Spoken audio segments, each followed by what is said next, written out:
computer. Okay, so I have a PowerPoint I'll share with you. We'll go through it quickly. What I want you to do is have your study guide out in front of you. When I say something on the study guide, I want you to highlight. Because what I like to do during my review sessions is emphasize the important stuff on our study guide. So I'll wait for Jenny. She just went to get hers. Guys, just put your name in the chat and your professor. I know there's only 3 of us, but I'll make sure I send it to them. And if anyone else joins.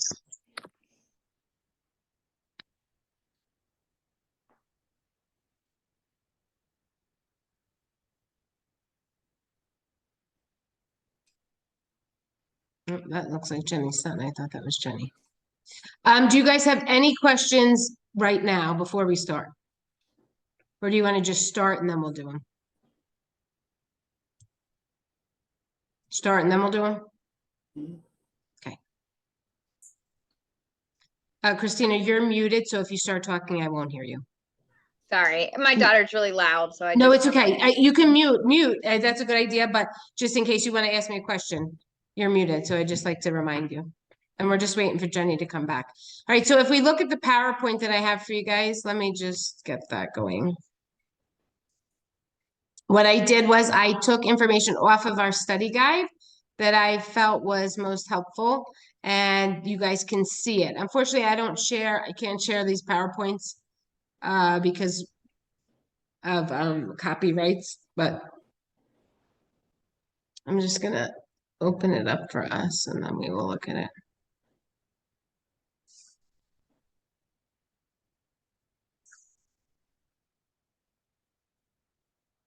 Okay. So, okay, I'm going to share my screen with you. So remember, it's going to cover all the chapters. I'm waiting, Jenny, don't worry.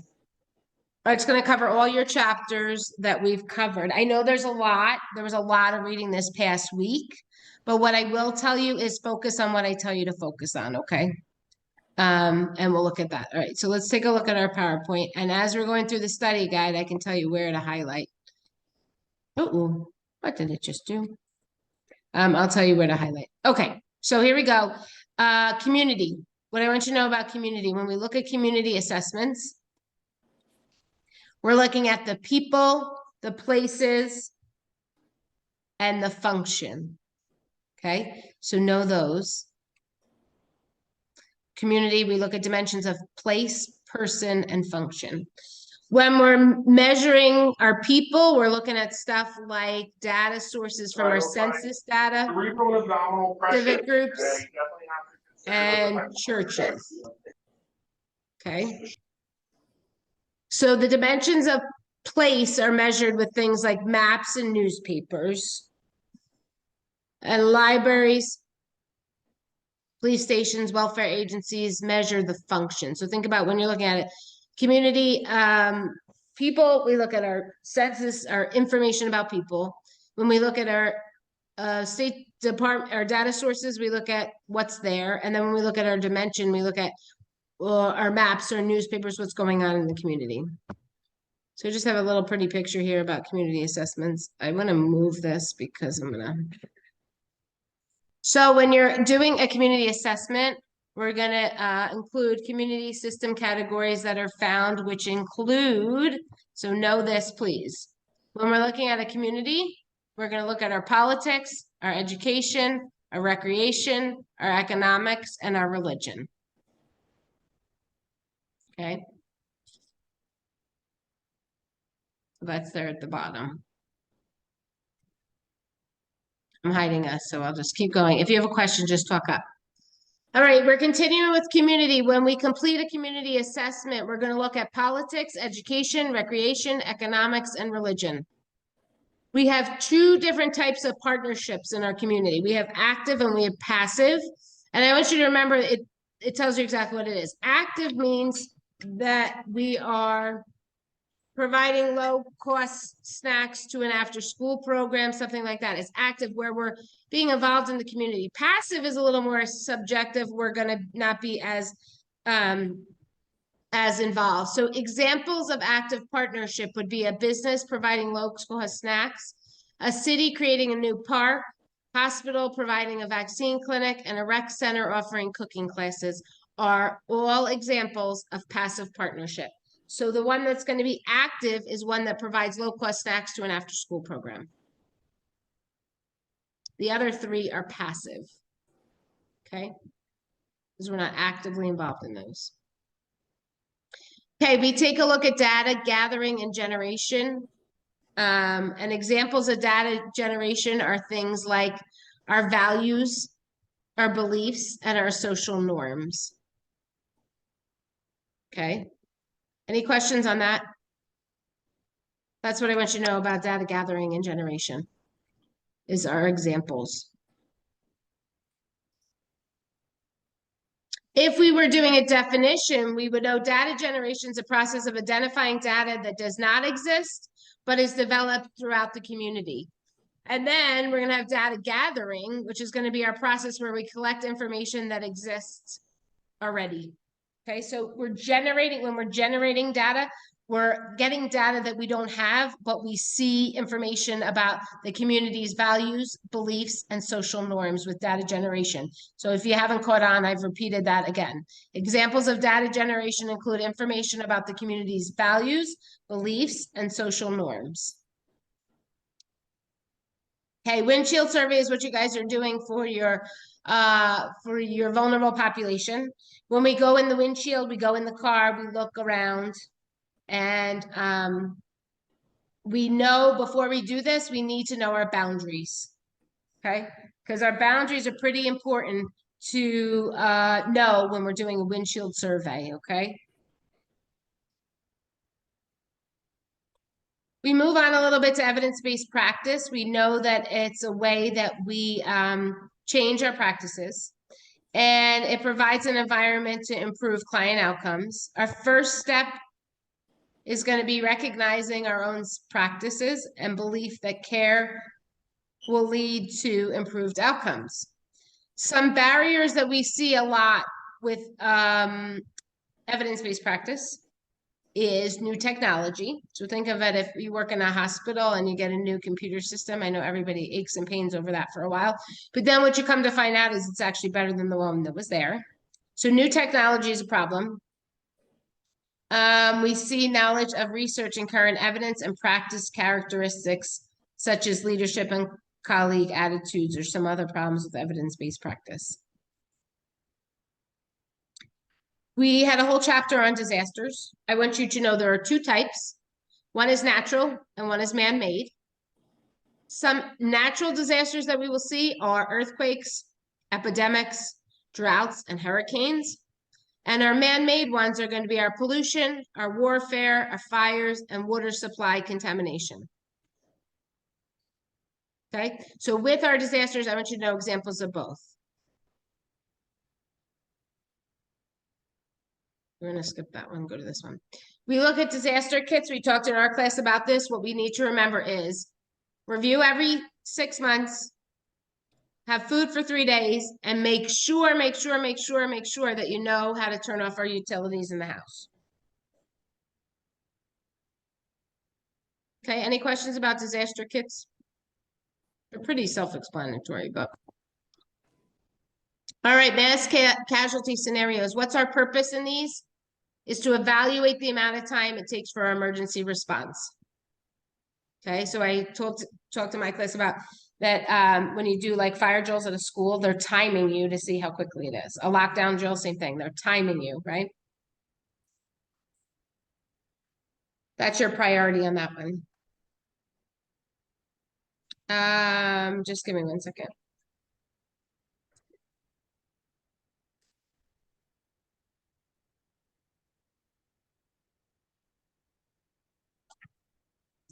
Okay. Our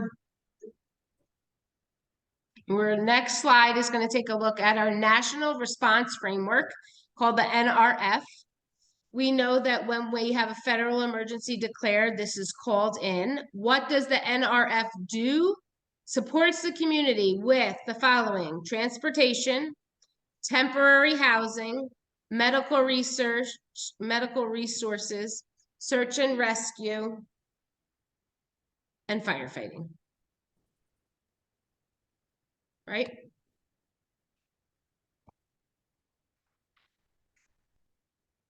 All right, we look at proactive and reactive again. We look at primary prevention strategy for like insurance companies would work with them because we're doing preventative, a shift in the approach to the way this had to do with our insurance. So a shift in the general approach from acute care towards a proactive preventative orientation is really what we've looked at for equitable healthcare in the United States. So we've gone from the acute care to the preventative, making sure what we know we can help with. We did some work on teaching. So when we're developing a community-based education, the first thing we need to know is who are we teaching? So we're determining the population. We then look for an issue and select a theory, a framework, and teaching strategy. So our first priority is to establish who is the population that we're going to be working with. I'll tell you in domains of learning, you're going to have an example and they're going to ask you what domain is it. So with our cognitive domain, it's always knowledge or thinking. Our affective has 2 F's in it, so I like to remember it as feel. And psychomotor is like a motor, and a motor moves and does skills. Okay, so know your 3 domains. When we figure out if teaching is effective, we do teach back method. So what that does is it tells us they know what they're doing. So when teaching a skill, the nurse would have the client perform the skill to make sure. All right, when designing a program, nurse needs to keep content to a limited number of points. Active voice, handouts and posters are useful, and use stories and examples to deliver the content. Okay, that's with our education. When we took a look at our different age groups and how they learn, we want to know that Generation X, which is between our baby boomers and our millennials, they like to work in teams. Our net generation likes digital methods, and baby boomers like our traditional instructor-led. Okay, so just know those 3 groups and what they like. When we look at liability with case management, we know that there are 3 main things that we have to look at. So the doctor had a duty to provide reasonable care. There was something that was a breach happened where we didn't have an act, or we acted or didn't act, and then the act or omission caused injury or damage. So we want to make sure these are our 3 elements we see with liability and negligence.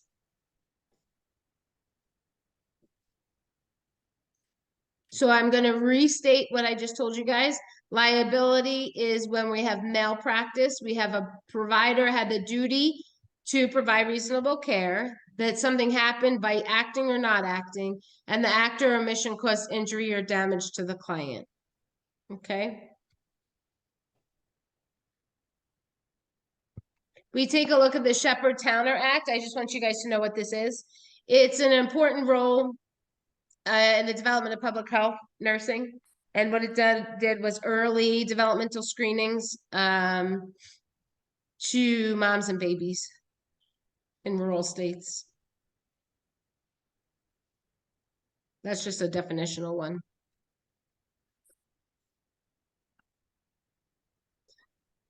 All right, we look at our Healthy People 2030, 2020, 2000. No, Healthy People was a national effort to improve Americans' health over 20 years ago. Okay, so we did 2000. First goals, we're going to be increasing our years of life. We now are attaining a longer life free of preventable diseases. So our goal for Healthy People 2020 and 2030 is to provide a longer life of preventable diseases. Our World Health Organization, we work with, this was a question on your last test, but monitoring drug reactions, standards for vaccines, biomedical research, and international stuff that's going on.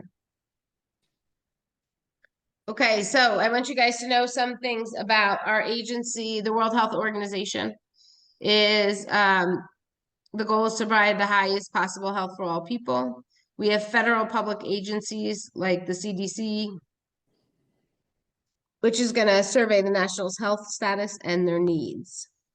The HRSA, which is our Health Resources and Service Administration, improves health status by educating and funding nurses.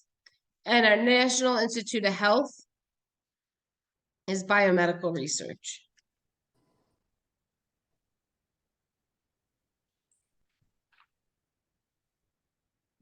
We're going to keep going here. All right, nurse role as a community RN.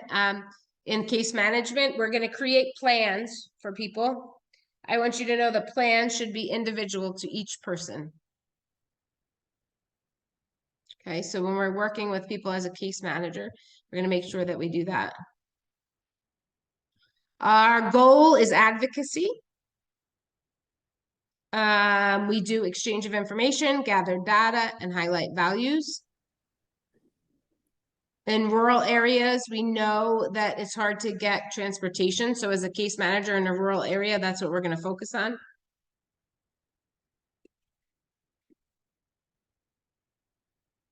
And we look, coordination of care is a big role with a case manager.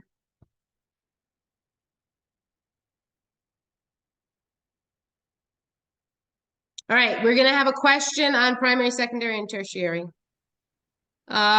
We know primaries are preventing, secondaries are screening, and tertiary is our following, is our treating. So please just remember those. Vaccines. If we're looking at a communicable disease, vaccines is our best fighter, right? So diseases such as polio, measles, that were out and rampant in the world are now controlled because we have those vaccines. So they haven't been eradicated because people have decided not to do vaccines, and that's okay, but just realize that's really how we control these communicable diseases. STDs, major problem that we have going on. Most of the infections are cured with antibiotics if they are bacterial. I want you to know the one that crosses the placenta, and that is going to be your syphilis.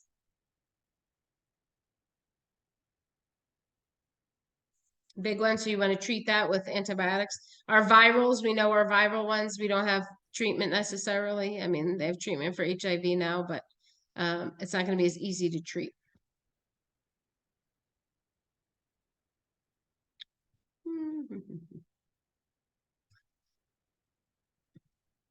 Virulent organisms. The word virulent means like bad. So it's going to produce severe reactions. We look at surveillance systems. There's two different types. There's a passive surveillance system, and then there's going to be a active. So with our passive, we're going to be quiet kind of in the background again, and we're going to rely on healthcare providers to report. With our active system, we're going to search for cases and contact the providers. In the centennial system, we have key indicators of common diseases we look at with our case samples. Our purpose of observation is really to assess the public health status, identify trends, set priorities, develop programs, reduce morbidity and mortality, but not focus on eliminating infections. When we look at our outbreaks, I want you to know 3 different types of outbreaks. We have our point source outbreak, when all people exposed to the source result in each person getting sick. Intermittent is when there's an exposure over a period of time where people get sick at different times, such as with food poisoning. And a mixed outbreak is when one is exposed to something and then person-to-person contact spreads the disease. So like influenza. Propagated outcomes do not have a common source and spread from person to person, such as TB. All right, so your 3 different points. Point source is when you have a source and everybody gets sick. Intermittent, there's a source, people get sick at different times, and it's intermittent. And then our mixed outbreak is a combination of being exposed, person-to-person contact.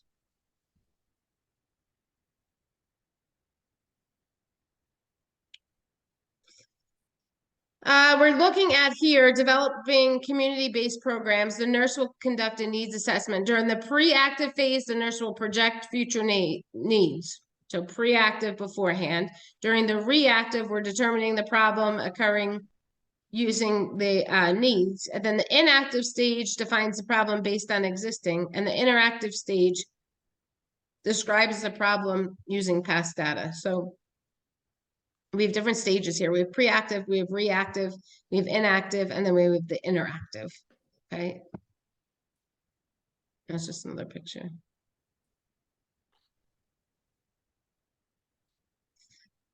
We take a look here at where we're assessing our community education.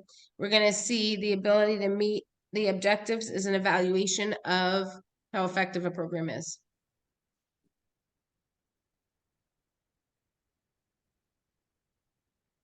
We look at quality improvement. This kind of goes along with our evidence-based practice here. Continuous quality improvement is the structured approach to improving performance, focusing on preventing and identifying process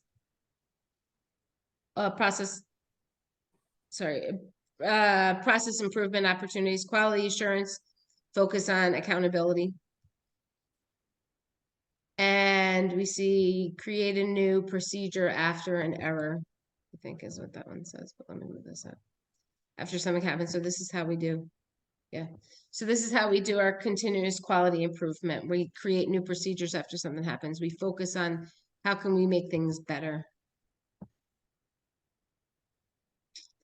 And with quality improvement, we know we're looking to improve performance and client satisfaction, really. We have something called the tracer method, and that's a measure of the process and outcomes of care. We look at the groups, and when we do this type of study, they're all similar, something similar about them all. So like they have a shared disease. It's better because it's a group of people rather than an individual, and it's more effective in evaluating care with a hospital as opposed to just one provider. So we know groups are selected with shared information. So when you hear tracer, you're tracing something that's all the same, okay? But they all start the same. When we look at tertiary quality of prevention, we have our vaccine event reporting system. This is how we look at things. If you got the COVID vaccine, they submitted you in this. Developing education on vaccine is a great prevention primary, providing a low cost vaccine at the local elementary school, and reviewing data about the flu rates. Okay, so we're providing the low vaccine clinic as primary, and then we review the data is going to be our secondary.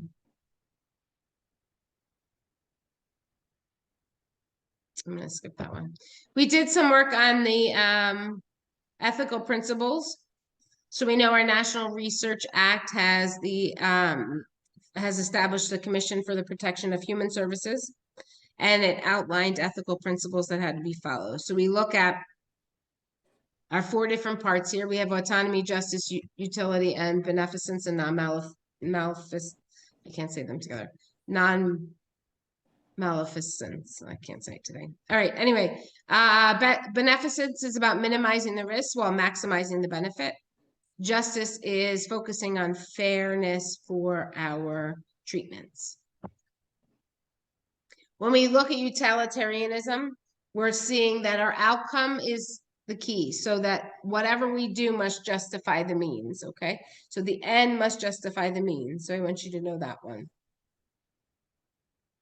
And we look at social equality. We know feminist ethics advocates for economical, social, and political equity, rejects abstract rules. We have virtue ethics, which seek to enable people to flourish as human beings. We have our non-maleficent, I can't say it anymore, our do no harm. We have our caring ethics as well, which has to do with our relationships. What do we know about our immigrants? That they often face financial constraints, language barriers, differences in social, religious, and cultural backgrounds, lack of healthcare provider knowledge of the needs of an immigrant is a problem. Family conflicts can develop, and so we want to assess for that when we're working with our immigration population, our immigrant population. which leads us to refugees, which are people that leave their homes for a disaster or some other circumstance. So our priority for the nurse for our refugees is to get access to their therapy. We know that our clients that are Native Americans are going to be past oriented and not concerned about the future. So we schedule the appointments for them. And they provide specific instructions with our Native American population. And we know about negative expressions with our Hispanic population. It's not a great idea. They like the eye contact, physical contact, that kind of stuff. Just stop sharing here. All right, so I should have emphasized what you guys need on that study guide. Let me take a quick look and make sure I covered everything. Please put your name and professor in the chat just so that I can copy and paste it. So we're looking at what kinds of things when we do a community assessment are we looking at? What are the different things? We're looking at politics. What else? You guys help me out here. Place, the people, function. Yep. What else? So a little more specific. Yes, you're 100% right. But when we're doing it, what categories are we including? Politics. What else? Economics, education, Yep. religion. Yep. And you forgot one. Recreation. Okay. All right. When we are working with, let's see here. What's an example of an active community participation partnership that we talked about? A business that does what? Active. Provides low. Oh, go ahead. Go ahead, Kelly. Provides low-cost snacks. Yeah. They're active in doing so, right? When we're looking at our data generation, what are we looking at? What are some examples of how we would get our data generation? Values, beliefs, and social norms. Mm-hmm. Yep. When we do our windshield survey, what's our priority? First thing we got to do. Boundaries. Good. Boundaries, right? You're going to have a couple questions on there. I will tell you about, what's that called? Delegation. I want you guys to be familiar with what can you delegate and what can you not delegate.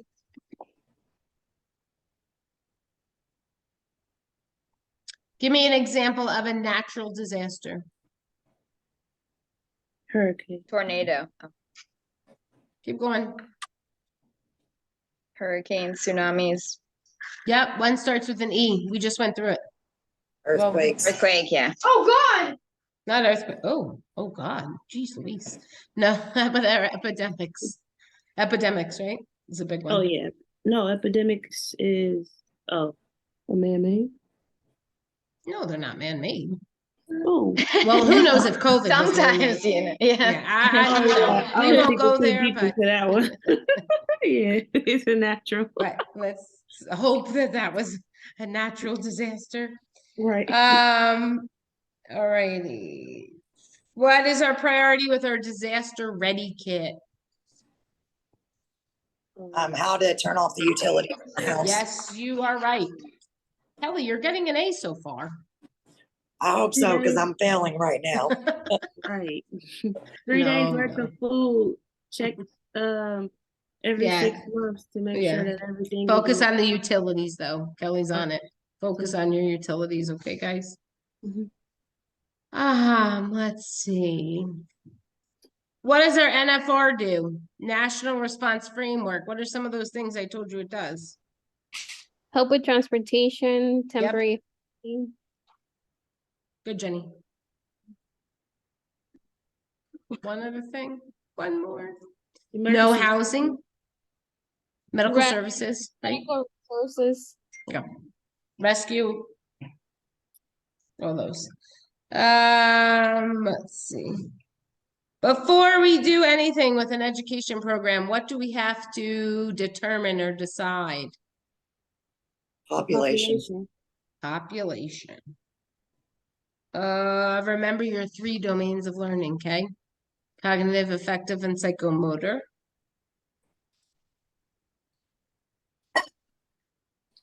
Know your delegation, guys. Know what you can and cannot delegate, okay?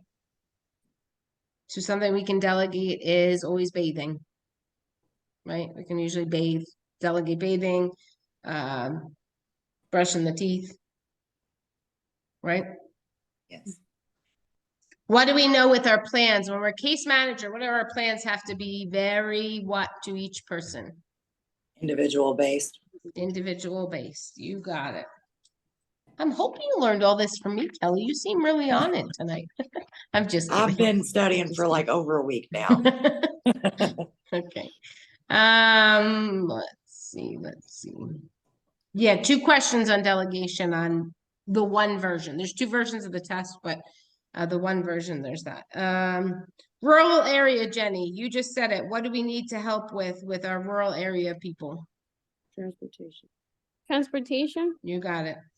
Good, Passion. Transportation. Let's see. When we are looking at a biological weapon, such as measles, what is our priority with those biological stuff? Vaccinate. Yep. You always want to be vaccinating, right? Because if we have something like chicken pox, right? If you're not vaccinated, you know, the rate of continuous process of the disease or the outbreak is going to keep going. Those that are vaccinated are going to be safe. So we want to think about that. We want to really promote vaccines, right? And what I want you to know about vaccines, which is just an aside, sometimes we don't always believe in the vaccines ourselves, but we are teaching to our people that you believe in vaccines, okay? You don't have to say, I don't believe in this vaccine or I don't get the flu vaccine, because then they're going to say, well, what does it matter, right? So be real careful when you're teaching to them about vaccines. What do we know about Lyme disease? Where do we get it from?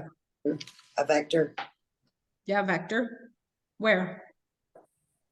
Ticks? Yeah, ticks. Yep, ticks. Where do ticks live? Woods. Yep. So both of those are true. Ticks and woods. We're worrying about limes.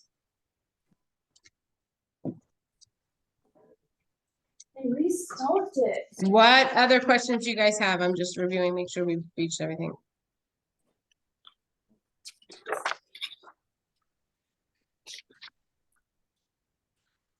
So you said that there's 2 versions of the test. Are they both next gen?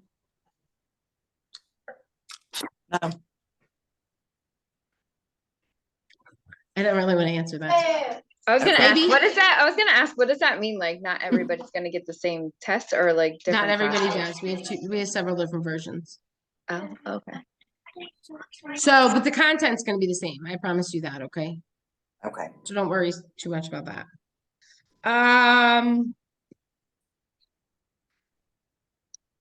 You said the responsibility of the Federal Public Health Agency. National Response Framework. Is that what you mean?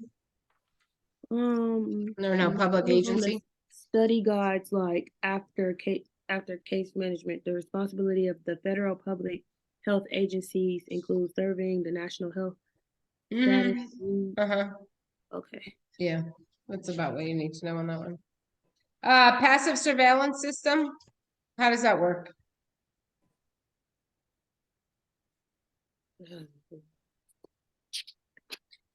That's for the healthcare providers to report. Right. We don't go after So it. we we're really don't do passive. anything. Right. Yeah. We're passive. We're waiting for those cases to be reported. Active. We're going to be more involved going out to find the cases, right? Christina, what kind of dog is that? Looks like mine.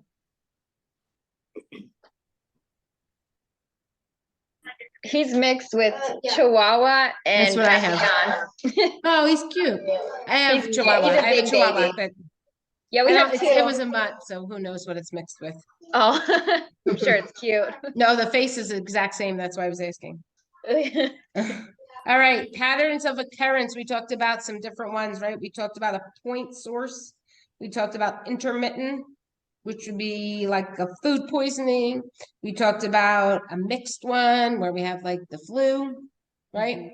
Depending on how. So when we're getting this information on the study guide, I want you guys to focus on some examples. That's helpful. So if we're looking, if you know what they are, but focus on examples, just like I just gave you, okay? Let's see. Remember, our primary is always preventative, regardless what we're working with.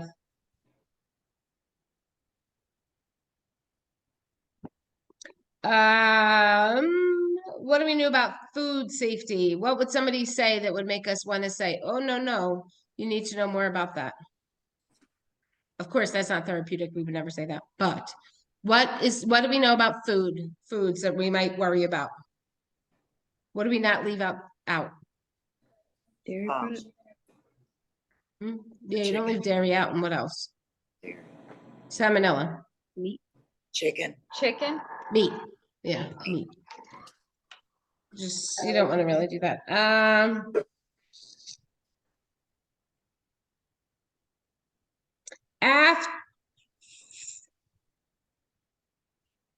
That's a tertiary one. When we are doing quality improvement, we are focusing on improving performance, right? That's what we're focusing on. And satisfaction.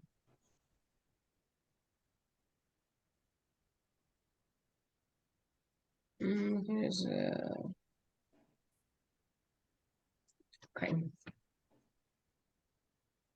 What do we know about our STDs?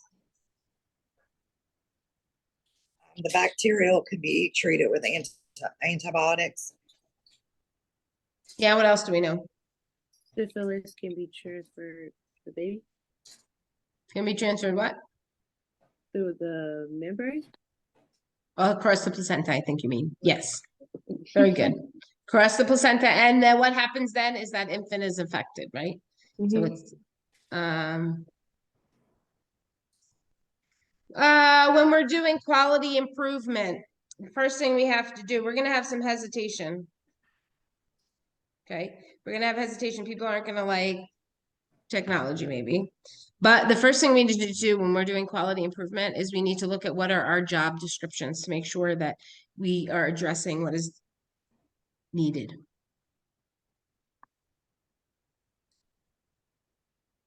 Know your ethical principles, your definitions of them, because you will have examples maybe.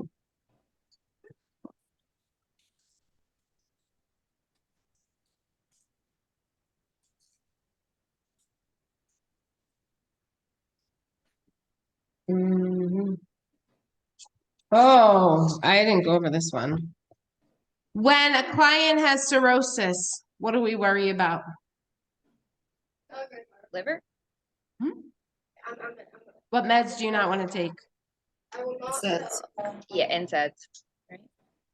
Well, yes. What else do you want to be careful of? is it Tylenol? Yeah, Acetaminophen. she just said it. Yep. Acetaminophen you want to worry about. Sorry.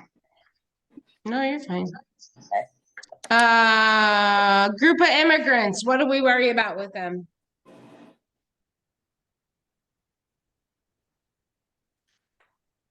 What barriers do they have going on? There's like 5 or 6 of them. We have language. Language. What else? Culture. Culture. We know families have conflict when we go to a new place, right? We know that there's financial constraints, of course. Their traditional practices I'm just going to mute somebody because it's echoing in my ear. Financial constraints and our healthcare providers' knowledge of that culture, right? When we look at cultural competency, a lot of times we're not knowledgeable on it. All right, refugees, what's our priority? Making sure they what? Get therapy. Access their therapy. Clients Hispanic, what do we not use?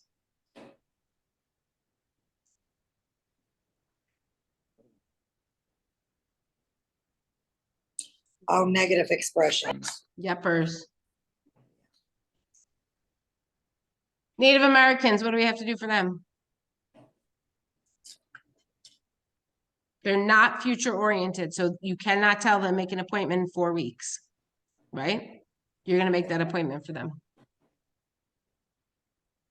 All right, with your math, some math things you may see. Anybody worried about math?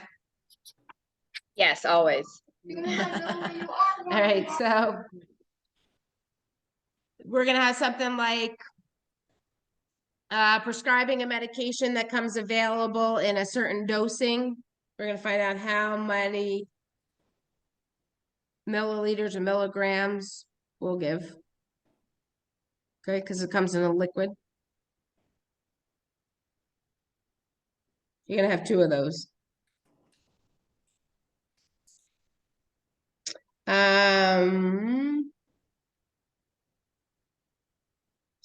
We're gonna say 1 is an easy math problem. I'll give you that. You're gonna need to know your conversion for kilograms and pounds. Okay. All right, any questions outlying? Did everybody put their name and professor in the chat? I know my people, but still put you in there so I don't forget you. Oh, I know. Okay, name and professor in the chat. This will be recorded. This is recorded. I will post it for my classes and I will send it out to professors this evening once I have it downloaded. And you guys can review it.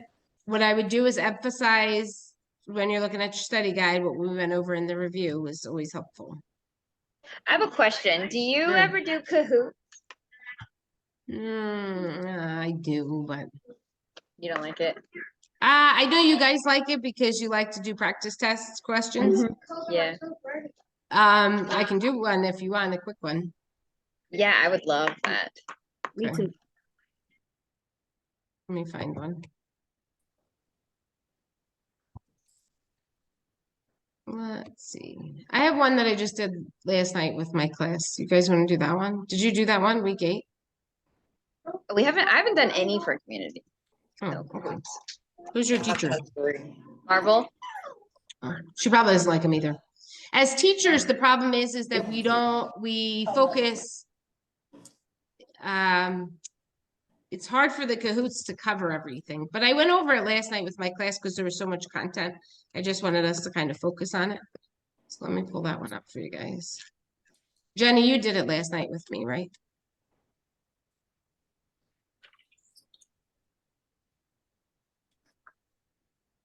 The problem with the Kahoot is it's always trying to upgrade. It always wants me to pay. Do you have any advice for like practicing like the next gen questions for like this type of material? I know. Do you have the NCLEX book? Yes, You don't find that helpful? no. I was afraid of that. Well, I think we also have like the older edition. We don't have the newest one either. I'll be honest with you. Oh, the Kahoot's not loading. I'll be honest with you. I would get another NCLEX book then. Okay. Sometimes if you go online, I know that you can Google and you get free questions.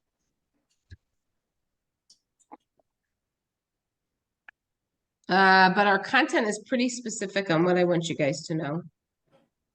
If we are dealing with drug addiction, here's one more. Drug addiction.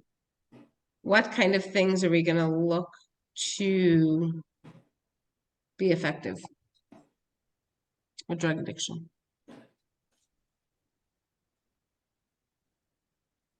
I'll give you a clue.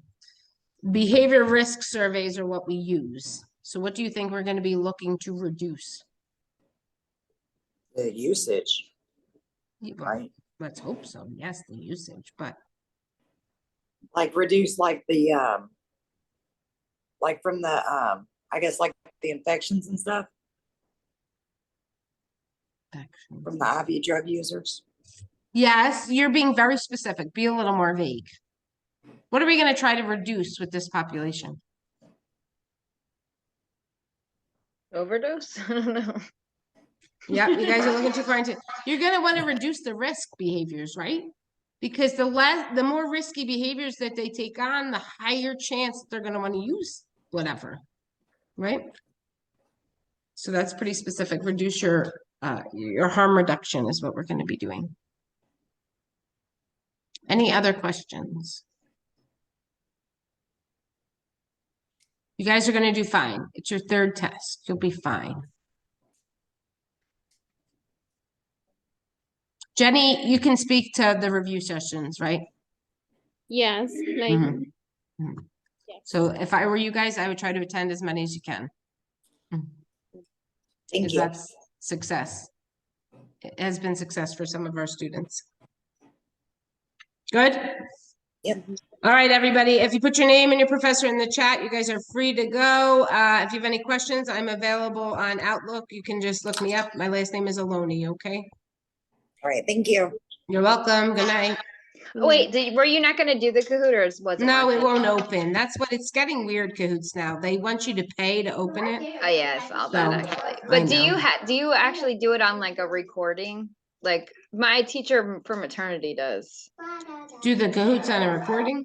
Yeah, like she records it, but then she'll post it on like YouTube. Not usually. Or she has a page. Actually, if you have a page, I can find you that way. Yeah, you can find me that way. Okay. Thank you. Yeah, no worries. Good night. Good night.